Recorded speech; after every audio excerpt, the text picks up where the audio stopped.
एक बात सुन लेना, बहुत जोर से जवाब देना, कोई ना बोले, सवाल सिर्फ मुसलमानों से है। ऐ मेरे मुसलमान भाइयों, मुझे एक बात बताओ जोर से, 2 और 2 मिला दिए जाए तो कितने होते हैं? शाबाश। कि अब वोट जज्बात में नहीं दिया जाएगा, अब वोट अकल से दिया जाएगा, अब वोट भाईचारे के लिए दिया जाएगा, अब वोट मोहब्बत का दिया जाएगा, अब वोट अपनी अजमत को बचाने का दिया जाएगा। और मेरे दोस्तों बुजुर्गों, मैं तो एहतिशाम पार्षद साहब का नाम मैं ले चुका ऑलरेडी। मैं तो आज जिंदगी में पहली बार महसूस कर रहा हूं, मैं ये सोचता रहा क्या बोलूं, लेकिन आज वो तकरीर मैंने भाई मुनकाद जी की सुनी है।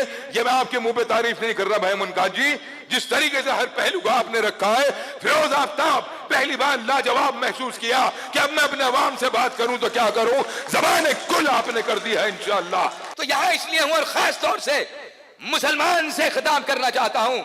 ऐ मुसलमानों, बातें बाद में होंगी, लेकिन पहले यह समझ लेना जरूरी है कि भाई मुनकाद ने जितनी बातें आपके सामने रखी है, जहां जहां वोट देकर के हमने धोखे खाए हैं, हमने धोखे खाए क्यों, हमारी अकल कहां चली गई थी? इस नारे पर हमारा वोट लिया गया कि ये जवानी कुर्बान भैया तेरे नाम।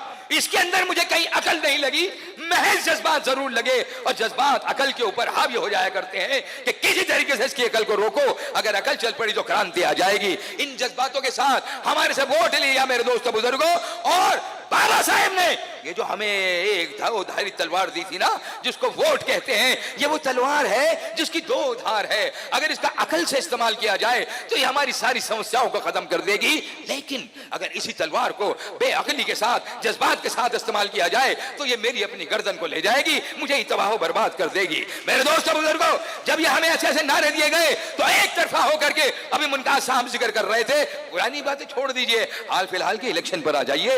1 बार, 2 बार, 3 बार लगातार लगातार लगातार एक तरफा वोट, और नतीजा यह है कि जज्बात में आकर के वही हमारे 100 के 100% वोट को लूट तो जाता है, क्योंकि उनका मकसद सिर्फ यही है, और हम तना के तना खड़े रह जाते हैं, और नतीजा यह कि दोबारा हमारे सिर पर भाजपा मुसल्लत हो जाए। वो भाजपा मेरे दोस्तों बुजुर्गों, ऐ मुसलमानों, ये खास तौर से तुमसे खिताब कर रहा हूं, वो भाजपा कि जिस चीज का हम तसव्वुर नहीं कर सकते थे कि एक वक्त वो भी देखना पड़ेगा कि अजानों पर पाबंदी लगा दी जाए, वो उन्होंने करके दिखा दी। उन्होंने ऐलान किया कि मोदी है तो मुमकिन है, तुम मजाक में रह गए और अजानों पे पाबंदी हो गई। उन्होंने करके दिखा दिया कि आप कोई गलत काम करे वो बर्दाश्त, लेकिन अगर कोई माँ बहन इज्जत के साथ अपने सर पर पल्लू रखे, अपने आप को पर्दे में रखे, तो उसके नंगे हिजाब खींच लिए गए।